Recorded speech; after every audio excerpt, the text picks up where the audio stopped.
জিনিসটা দেখতে অনেক সুন্দর, সেই জিনিসটা খেতেও কিন্তু অনেক সুন্দর। কেন বলছি যে আমার এই যে সাদা পোলাওটা খেতে যেমন সুন্দর হয়েছিল, দেখতে তো আরও সুন্দর লাগছে।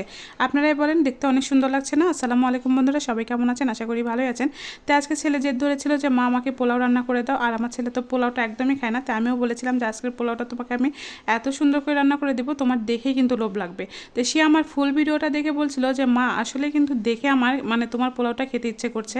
তো যাই হোক, আমি কিন্তু আজকে এইভাবে পোলাওটা রান্না করেছিলাম। যদি আপনারা না পারেন, মানে যারা একদমই ধবধবে সাদা পোলাও রান্না করতে পারে না, তারা আমার এই রেসিপিটা অবশ্যই কিন্তু খেয়াল করবেন।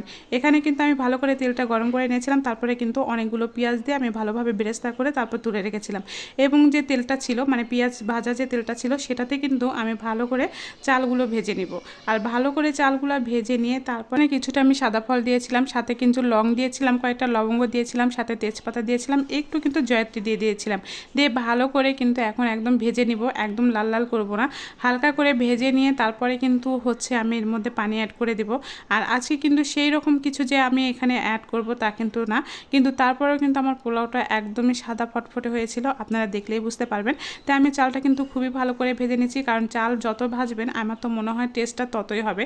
কিন্তু অনেক সময় দেখি বাবুর্চিরা কিন্তু চাল না ভেজেই হচ্ছে পানিটা দিয়ে দেয় একবারে। তো আজকে কিন্তু আমি চালটা খুবই ভালো করে ভেজে নিয়েছিলাম, সাথে কিন্তু আমি এখানে 1.5 কাপ পানি অ্যাড করেছিলাম, কারণ এখানে আমি দুধ দিয়ে দিব, মানে 1 কাপের মতো দুধ দিয়ে দিব। এই কারণে কিন্তু আমি একটু পানিটা কম দিয়ে দিয়েছিলাম। এখন কিন্তু একদম আমি গরুর দুধ, মানে বাসায় যেটা গরুর দুধটা থাকে অরিজিনাল, সেটাই দিয়ে দিয়েছিলাম। দিয়ে ভালো করে কিন্তু এখন আমার বলক তোলার ব্যাপার আছে। তো যাই হোক, একদমই কিন্তু এখানে সাদা ফটফটে হয়ে গিয়েছিলো মানে পোলাওটা দেখতে। আর এখন তো অল্প কয়েকটা কাঁচামরিচ দিয়ে দেবো, আর সামান্য একটু লবণও দিয়ে দিলাম, কারণ পোলাওতে প্রথম অবস্থা আমার লবণ দিতে একদমই মনে ছিল না, যে চিন্তা করলাম যে একটু লবণটাও এখন একটু দিয়ে দিই। তো যাই হোক, লবণটাও দিয়ে দিয়েছিলাম, ভালো করে নাড়াচাড়া করে এখন একটু কাঁচামরিচগুলো দিয়ে দিব, কারণ কাঁচামরিচ না দিলে কিন্তু পোলাওয়ের কোনো ধরনের গন্ধ থাকে না। তো যাই হোক, আমি কিন্তু এখন এই জায়গাতে অল্প কয়েকটা কাঁচামরিচ দিয়ে দিলাম, আর কাঁচামরিচটা দিয়ে দিলে কিন্তু পোলাওটা দেখতে যেমন সুন্দর হয়, খেতে কিন্তু আরও বেশি সুন্দর লাগে। তো এখন একটু ঢাকনা দিয়ে দিলাম। এই যে আমার পোলাওটা প্রায় হয়ে যাওয়ার মধ্যে এখন কিন্তু যে বেরেস্তাটা আমি তুলে রেখেছিলাম, সেই বেরেস্তা কিন্তু আমি এখন অ্যাড করে দেব।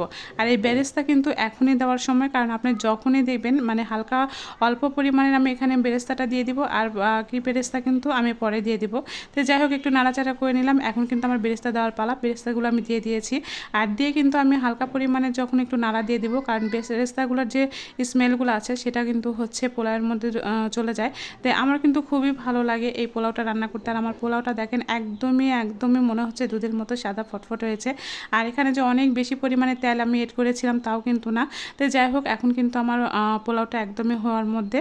আর এদিকে কিন্তু আমি এখন একটু ঢাকনা দিয়ে ঢেকে দিয়েছিলাম, মানে লাস্টের দিকে।